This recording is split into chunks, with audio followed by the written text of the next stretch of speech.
ओम शांति। आज 19 जून 2025 बाबा के महावाक्य हैं, मीठे बच्चे, अभी तुम ईश्वरीय औलाद बने हो। तुम्हारे में कोई आसुरी गुण नहीं होने चाहिए। अपनी उन्नति करनी है, गफलत नहीं करनी है। प्रश्न है, आप संगम योगी ब्राह्मण बच्चों को कौन सा निश्चय और नशा है? उत्तर है, हम बच्चों को निश्चय और नशा है कि अभी हम ईश्वरीय संप्रदाय के हैं। हम स्वर्गवासी विश्व के मालिक बन रहे हैं। संगम पर हम ट्रांसफर हो रहे हैं। आसुरी औलाद से ईश्वरीय औलाद बन 21 जन्मों के लिए स्वर्गवासी बनते हैं। इससे भारी कोई वस्तु होती नहीं। ओम शांति। बाप बैठ बच्चों को समझाते हैं, अक्सर करके मनुष्य शांति को पसंद करते हैं। घर में अगर बच्चों की खिटखिट है तो अशांति रहती है। अशांति से दुख भासता है, शांति से सुख भासता है। यहाँ तुम बच्चे बैठे हो, तुमको सच्ची शांति है। तुमको कहा गया है, बाप को याद करो, अपने को आत्मा समझो। आत्मा में जो आधा कल्प से अशांति है वह निकलनी है शांति के सागर बाप को याद करने से। तुमको शांति का वर्षा मिल रहा है, यह भी तुम जानते हो। शांति की दुनिया और अशांति की दुनिया बिल्कुल अलग है। आसुरी दुनिया, ईश्वरीय दुनिया, सतयुग, कलयुग किसको कहा जाता है यह कोई मनुष्य मात्र नहीं जानते। तुम कहेंगे हम भी नहीं जानते थे। भल कितने भी पोजीशन वाले थे। पैसे वाले को पोजीशन वाला कहा जाता है। गरीब और साहूकार समझ तो सकते हैं ना, वैसे तुम भी समझ सकते हो। बरोबर ईश्वरीय औलाद और आसुरी औलाद। अभी तुम मीठे बच्चे समझते हो हम ईश्वरीय संतान है, यह पक्का निश्चय है ना। तुम ब्राह्मण समझते हो, हम ईश्वरीय संप्रदाय स्वर्गवासी विश्व के मालिक बन रहे हैं। हरदम वह खुशी रहनी चाहिए। बहुत थोड़े हैं जो यथार्थ रीति से समझते हैं। सतयुग में है ईश्वरीय संप्रदाय, कलयुग में है आसुरी संप्रदाय। पुरुषोत्तम संगम युग पर आसुरी संप्रदाय बदली होती है। अभी हम शिव बाबा की औलाद बने हैं, बीच में भूल गए थे। अभी फिर इस समय जाना है कि हम शिव बाबा की संतान हैं। वहाँ सतयुग में कोई अपने को ईश्वरीय औलाद नहीं कहलाते, वहाँ है दैवी औलाद। इनके पहले हम आसुरी औलाद थे, अभी ईश्वरीय औलाद बने हैं। हम ब्राह्मण बीके हैं, रचना है एक बाप की। तुम सब भाई बहन हो और ईश्वरीय औलाद हो। तुम जानते हो बाबा से राज्य मिल रहा है। भविष्य में जाकर हम दैवी स्वराज्य पाएंगे, सुखी होंगे। बरोबर सतयुग है सुख का धाम, कलयुग है दुख धाम। यह सिर्फ तुम संगम योगी ब्राह्मण जानते हो। आत्मा ही ईश्वरीय औलाद है, यह भी जानते हो। बाबा स्वर्ग की स्थापना करते हैं, वह रचता है ना। नर्क का क्रिएटर तो नहीं है, उनको कौन याद करेंगे। तुम मीठे मीठे बच्चे जानते हो बाप स्वर्ग की स्थापना कर रहे हैं। वह हमारा बहुत मीठा बाप है। हमको 21 जन्मों के लिए स्वर्गवासी बनाते हैं। इससे भारी वस्तु कोई होती नहीं। यह समझ रखनी चाहिए। हम ईश्वरीय औलाद हैं तो हमारे में कोई आसुरी अवगुण होना नहीं चाहिए। अपनी उन्नति करनी है। समय बाकी थोड़ा है, इसमें गफलत नहीं करनी चाहिए। भूल ना जाओ। देखते हो बाप सम्मुख बैठा है, जिनकी हम औलाद हैं। हम ईश्वर बाप से पढ़ रहे हैं। दैवी औलाद बनने के लिए तो कितनी खुशी होनी चाहिए। बाबा सिर्फ कहते हैं मुझे याद करो तो वे कर्म विनाश हो जाएं। बाप आए ही हैं सबको ले जाने। जितना जितना याद करेंगे उतना वे कर्म विनाश होंगे। अज्ञान में जैसे कन्या की सगाई होती है तो याद बिल्कुल छप जाती है। बच्चा पैदा हुआ तो याद छप जाती है। यह याद तो स्वर्ग में भी छप जाती, नरक में भी छप जाती। बच्चा कहेगा यह हमारा बाप है। अब यह तो है बेहद का बाप, जिससे स्वर्ग का वर्षा मिलता है, तो उनकी याद छप जानी चाहिए। बाप से हम भविष्य 21 जन्मों का फिर से वर्षा ले रहे हैं। बुद्धि में वर्षा ही याद है। यह भी जानते हो मरना तो सबको है, एक भी रहने का नहीं है। जो भी डियरेस्ट से डियरेस्ट यानी प्यारे से प्यारा है, सब चले जाएंगे। यह सिर्फ तुम ब्राह्मण ही जानते हो कि यह पुरानी दुनिया अब गई की गई। उसके जाने के पहले पूरा पुरुषार्थ करना है। जबकि ईश्वरीय औलाद है तो अथाह खुशी होनी चाहिए। बाप कहते रहते हैं बच्चे अपना जीवन हीरे जैसा बनाओ। वह है डैटी वर्ल्ड, यह है डेविल वर्ल्ड। सतयुग में कितना अथाह सुख रहता है, वह बाप ही देते हैं। यहाँ तुम बाप के पास आए हो, यहाँ बैठ तो नहीं जाएंगे। ऐसे तो नहीं सब इकट्ठे रहेंगे, क्योंकि बेहद बच्चे हैं। यहाँ तुम बहुत उमंग से आते हो। हम जाते हैं बेहद के बाप पास। हम ईश्वरीय औलाद हैं, गॉड फादर के बच्चे हैं, तो हम क्यों ना स्वर्ग में होने चाहिए। गॉड फादर तो स्वर्ग रचते हैं ना। अब तुम्हारी बुद्धि में सारे वर्ल्ड की हिस्ट्री ज्योग्राफी है।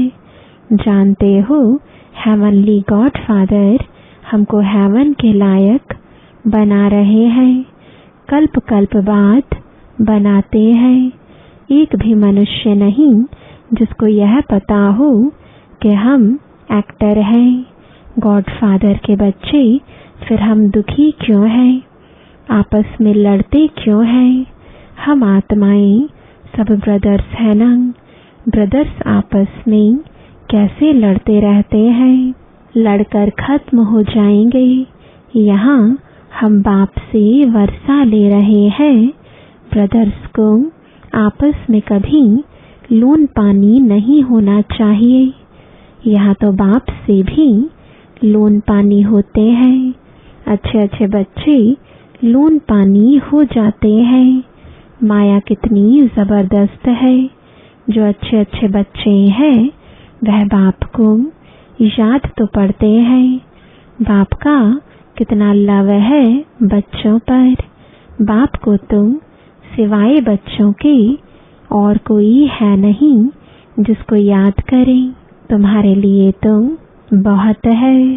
तुम्हारी बुद्धि इधर उधर जाती है, धंधे आदि में भी बुद्धि जाती है। हमारे लिए तो कोई धंधा आदि भी नहीं है। तुम अनेक बच्चों के अनेक धंधे हैं। हमारा तो एक ही धंधा है। हम आए ही हैं बच्चों को स्वर्ग का वारिस बनाने। बेहद के बाप की प्रॉपर्टी सिर्फ तुम बच्चे हो। गॉड फादर है ना, सभी आत्माएं उनकी प्रॉपर्टी है। माया ने छीछी बना दिया है, अब गुलगुल बनाते हैं बाप। बाप कहते हैं मेरे तो तुम ही हो। तुम्हारे ऊपर हमारा मोह भी है। चिट्ठी नहीं लिखते हो तो आना हो जाता है। अच्छे अच्छे बच्चों की चिट्ठी नहीं आती है। अच्छे अच्छे बच्चों को एकदम माया हप कर देती है। जरूर देह अभिमान है। बाप कहते रहते हैं अपनी खुश खैराफत लिखो। बाबा बच्चों से पूछते हैं बच्चे तुमको माया हैरान तो नहीं करती है? बहादुर बन माया पर जीत पहन रहे हो ना। तुम युद्ध के मैदान में हो। कर्मेंद्रियां ऐसे वश करनी चाहिए जो कुछ भी चंचलता ना हो। सतयुग में सब कर्मेंद्रियां वश में रहती हैं। कर्मेंद्रियों की कोई चंचलता नहीं होती है। न मुख की, न हाथ की, न कान की, कोई भी चंचलता की बात नहीं होती। वहाँ कोई भी गंध की चीज होती नहीं। यहाँ योग बल से कर्म इंद्रियों पर जीत पाते हो। बाप कहते हैं कोई भी गंदी बात नहीं। कर्म इंद्रियों को वश करना है। अच्छी रीति पुरुषार्थ करना है। टाइम बहुत थोड़ा है। गायन भी है, बहुत गई थोड़ी रही, अभी थोड़ी रहती जाती है। नया मकान बनता रहता है तो बुद्धि में रहता है ना, बाकी थोड़ा समय है। अभी यह तैयार हो जाएगा, बाकी यह थोड़ा काम है। वह है हद की बात, यह है बेहद की बात। यह भी बच्चों को समझाया गया है। उन्हों का है साइंस बल, तुम्हारा है साइलेंस बल। है उनका भी बुद्धि बल, तुम्हारा भी बुद्धि बल। साइंस की कितनी इन्वेंशन निकालते रहते हैं। अभी तो ऐसे बॉम्ब्स बनाते रहते हैं जो कहते हैं वहां बैठे बैठे छोड़ेंगे तो सारा शहर खत्म हो जाएगा। फिर यह सेनाएं, एरोप्लेन आदि भी काम में नहीं आएंगे। तो वह है साइंस बुद्धि, तुम्हारी है साइलेंस बुद्धि। वह विनाश के लिए निमित्त बने हुए हैं। तुम अविनाशी पद पाने के लिए निमित्त बने हो। यह भी समझने की बुद्धि चाहिए ना। तुम बच्चे समझ सकते हो बाप कितना सहज रास्ता बताते हैं। भल कितनी भी अहिल्याएं कुब्जाएं हो, सिर्फ 2 अक्षर याद करने हैं, बाप और वर्षा। फिर जितना जो याद करे और संग तोड़ एक बाप को याद करना है। बाप कहते हैं मैं जब अपने घर परम धाम में था तो भक्ति मार्ग में तुम पुकारते थे बाबा आप आएंगे तो हम सब कुछ कुर्बान करेंगे। यह हुए जैसे करनी घोर को पुराना सामान दिया जाता है। तुम बाप को क्या देंगे? इनको यानी ब्रह्मा को तो नहीं दे सकते हो ना। इसने भी सब कुछ दे दिया। यह थोड़े ही यहाँ बैठ महल बनाएंगे। यह सब कुछ शिव बाबा के लिए है, उनके डायरेक्शन से कर रहे हैं। वह करन करावनहार है, डायरेक्शन देते रहते हैं। बच्चे कहते हैं बाबा आप हमारे लिए एक ही हो, आपके लिए तो बहुत बच्चे हैं। बाबा फिर कहते हमारे लिए सिर्फ तुम बच्चे हो, तुम्हारे लिए तो बहुत हैं। कितने देह के संबंधियों की याद रहती है। मीठे मीठे बच्चों को बाप कहते हैं, जितना हो सके बाप को याद करो और सबको भुलाते जाओ। स्वर्ग की राजाई का मक्खन तुमको मिलता है। जरा ख्याल तो करो कैसी यह खेल की रचना है। तुम सिर्फ बाप को याद करते हो और स्वदर्शन चक्रधारी बनने से चक्रवर्ती राजा बनते हो। अभी तुम बच्चे प्रैक्टिकल में अनुभवी हो। मनुष्य तो समझते हैं भक्ति परंपरा से चली आई है, विकार भी परंपरा से चले आए हैं। इन लक्ष्मी नारायण राधे कृष्ण को भी तो बच्चे थे ना? अरे हाँ, बच्चे क्यों नहीं थे, परंतु उन्हों को कहा जाता है संपूर्ण निर्विकारी। यहाँ है संपूर्ण विकारी, एक दो को गालियां देते रहते हैं। अब तुम बच्चों को बाप श्री श्री की श्रीमत मिलती है, तुमको श्रेष्ठ बनाते हैं। अगर बाप का कहना नहीं मानेंगे तो फिर थोड़े ही बनेंगे। अब मानो ना मानो, सपूत बच्चे तो फौरन मानेंगे।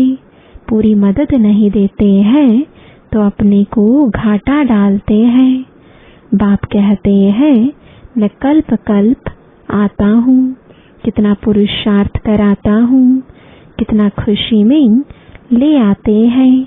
बाप से पूरा वर्षा लेने में ही माया गफलत कराती है, परंतु तुम्हें उस फंदे में नहीं फंसना है। माया से ही लड़ाई होती है। बहुत बड़े बड़े तूफान आएंगे, उसमें भी वारिसों पर जास्ती माया वार करेगी। रुस्तम से रुस्तम हो लड़ेगी। जैसे वैद्य दवाई देते हैं तो बीमारी सारी बाहर निकल आती है। यहाँ भी मेरे बनेंगे तो फिर सबकी याद आने लग पड़ेगी। तूफान आएंगे, इसमें लाइन क्लियर चाहिए। हम पहले पवित्र थे, फिर आधा कल्प अपवित्र बने, अब फिर वापस जाना है। बाप कहते हैं मुझे याद करो तो इस योग अग्नि से तुम्हारे विकर्म विनाश होंगे। जितना याद करेंगे उतना ऊंच पद पाएंगे। याद करते करते तुम घर चले जाएंगे। इसमें बिल्कुल अंतर्मुखता चाहिए। नॉलेज भी आत्मा में धारण होती है ना, आत्मा ही पढ़ती है। आत्मा का ज्ञान भी परमात्मा बाप ही आकर देते हैं। इतना भारी ज्ञान तुम लेते हो विश्व का मालिक बनने के लिए। मुझे तुम कहते ही हो पतित पावन, ज्ञान का सागर, शांति का सागर। जो मेरे पास है वह तुमको सब देता हूँ, बाकी सिर्फ दिव्य दृष्टि की चाबी नहीं देता हूँ। उसके बदले फिर तुमको विश्व का मालिक बनाता हूँ। साक्षात्कार में कुछ है नहीं, मुख्य है पढ़ाई। पढ़ाई से तुमको 21 जन्म का सुख मिलता है। मीरा की भेंट में तुम अपने सुख की भेंट करो। वह तो कलयुग में थी, दीदार किया फिर क्या।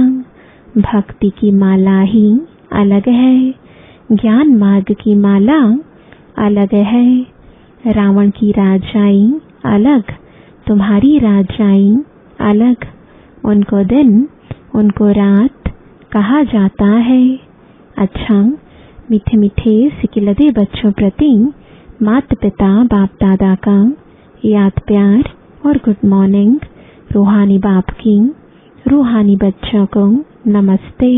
रूहानी बच्चों की रूहानी बाप दादा को गुड मॉर्निंग और नमस्ते। धारणा के लिए मुख्य सार है, पहला, याद के बल से अपनी कर्म इंद्रियां ऐसी वश करनी है जो कोई भी चंचलता ना रहे। टाइम बहुत थोड़ा है, इसलिए अच्छी रीति पुरुषार्थ कर माया जीत बनना है। दूसरा, बाप जो ज्ञान देते हैं उसे अंतर्मुखी बन धारण करना है। कभी भी आपस में लून पानी नहीं होना है। बाप को अपनी खुश खैराफत का समाचार जरूर देना है। वरदान है, कल्याणकारी वृत्ति द्वारा सेवा करने वाले सर्वात्माओं की दुआओं के अधिकारी भव। कल्याणकारी वृत्ति द्वारा सेवा करना यही सर्वात्माओं की दुआएं प्राप्त करने का साधन है। जब लक्ष्य रहता है कि हम विश्व कल्याणकारी हैं, तो अकल्याण का कर्तव्य हो नहीं सकता। जैसा कार्य होता है वैसी अपनी धारणाएं होती हैं। अगर कार्य याद रहे तो सदा रहम दिल, सदा महादानी रहेंगे। हर कदम में कल्याणकारी वृत्ति से चलेंगे। मैंपन नहीं आएगा, निमित्तपन याद आएगा। ऐसे सेवाधारी को सेवा के रिटर्न में सर्वात्माओं की दुआओं का अधिकार प्राप्त हो जाता है। स्लोगन है, साधनों की आकर्षण साधना को खंडित कर देती है। आज का अव्यक्त इशारा, आत्मिक स्थिति में रहने का अभ्यास करो, अंतर्मुखी बनो। अंतर्मुखी आत्माएं 3 प्रकार की भाषा के अनुभवी होती हैं। पहला, नैनों की भाषा। दूसरा, भावना की भाषा।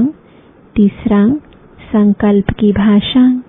यह 3 प्रकार की भाषा रूहानी योगी जीवन की भाषा है। जितना जितना आप अंतर्मुखी स्वीट साइलेंस स्वरूप में स्थित होते जाएंगे, उतना इन 3 भाषाओं द्वारा सर्वात्माओं को अनुभव करा सकेंगे। अब इसी रूहानी भाषा के अभ्यासी बनो। ओम शांति।